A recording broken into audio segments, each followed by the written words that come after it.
Hi, and welcome to another episode of Hot Takes with me, the Silver Fox. Scotland's Boundaries Commission has made some interesting proposals. It wants most of the new, most of the existing boundaries for constituencies to change, about 2/3 of them in fact. And some of these seats would just simply disappear under the changes. That is quite a common occurrence. It's not so often that you get so many, perhaps. But there is precedent for changing boundaries because of changing demographics, changing populations, things like that. But it's always controversial, and some people are never entirely pleased by it. One of those people will be Nicola Sturgeon. It appears that her seat is one of those that could so radically change it would effectively disappear. I think she may well stand down at the next election anyway, but even if she wasn't considering it, she may find it difficult to retain the seat. And that, of course, is just one of them. Far more important, of course, is that the current leader, Humza Yousaf's seat, may also evaporate in the boundary changes. That would be very significant. Let's have a look at this.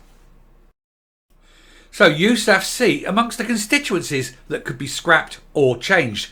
More than 2/3 of the Scottish Parliament constituencies could be altered under new proposals, and it would be so amusing, so fun if his seat was one of those that actually ended up going pop and disappearing. So Humza Yousaf's seat could soon be scrapped and replaced under new proposals, which would impact more than 2/3 of Scotland's constituencies. On Wednesday, the Boundary Scotland revealed its provisional plans to redraw Scotland's constituencies. As I say, these change on a semi-regular basis because populations change, demographics change. They want to be more reflective, and sometimes it benefits one party way more than the other. The proposals, and this is an irony, that it was almost the last thing that the Labour government in Westminster did, was to get the Boundaries Commission there to have a look at changing things. The Boundaries Commission went away and they came back about 4 years later and they said change this, change this, change this, and it turned out that Labour would have ended up losing about 20 seats because as it stood, the boundaries as it stood actually benefited Labour by 20 seats or so. Of course they fought it tooth and nail, fought.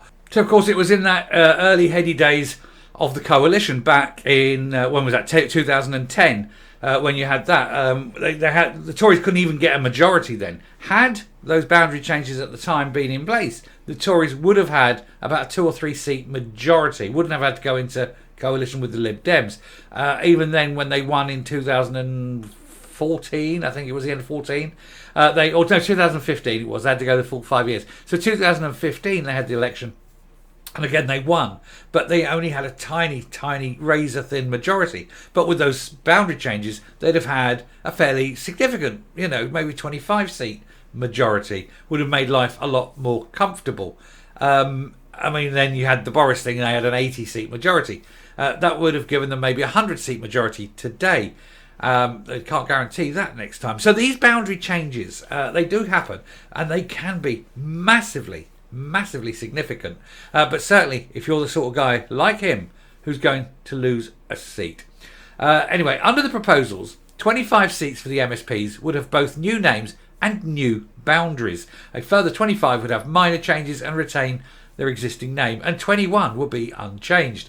All Glasgow and Edinburgh seats would be changed under the plans, which would see Yousaf and his predecessor Nicola Sturgeon's constituencies change. First Minister's Glasgow Pollock seat would change to Glasgow, Cardonald and Pollock. Annisland would be the only consistency in Glasgow to keep its name.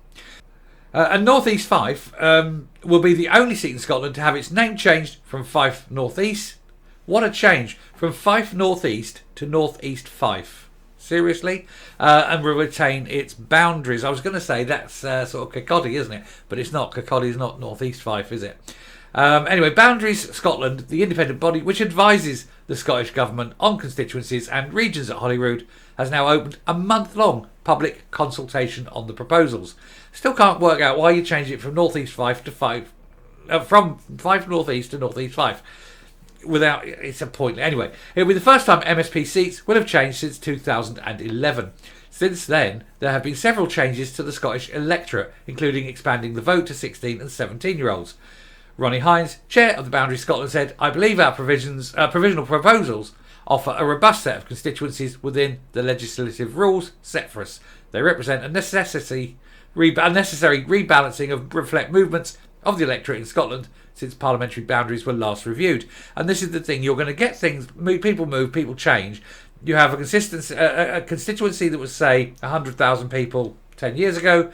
It's now got 80,000 people because people have moved. Meanwhile, the constituency next door now has, say, 130,000, for example.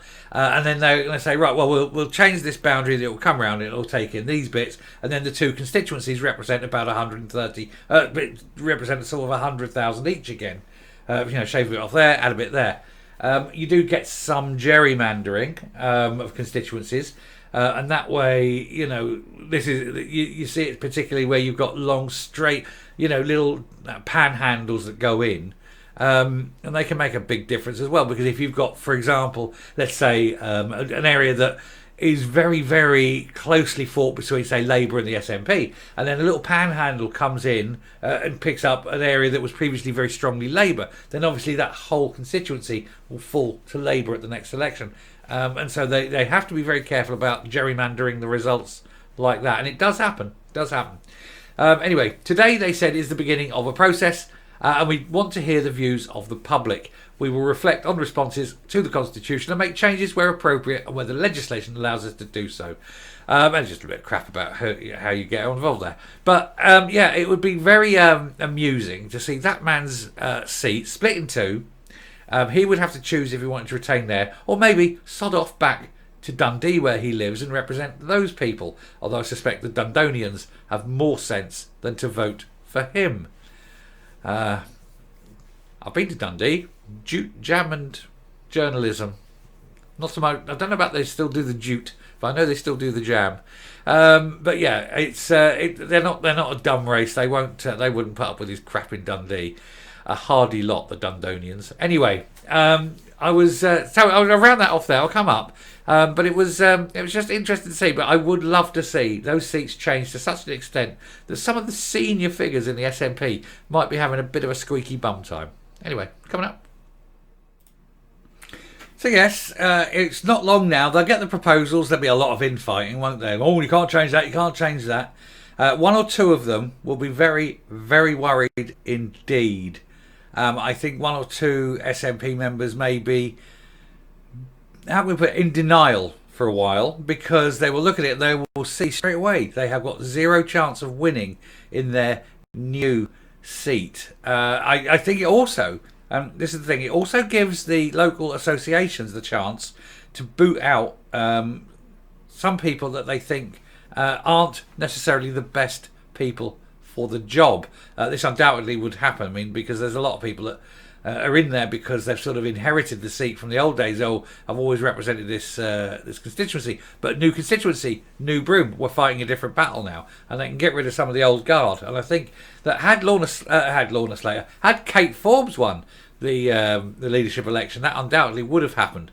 But I think now that people are sort of wising up to Humza Yousaf, and I think they will use this as a lever with which to prize certain people out of their seats. Anyway, I shall round there. Thank you very much for watching. If you like what you see here on the channel, please hit that subscribe button, ring that bell, leave a like, leave a comment, please share the video, definitely leave a like. And until next time, stay safe, stay well.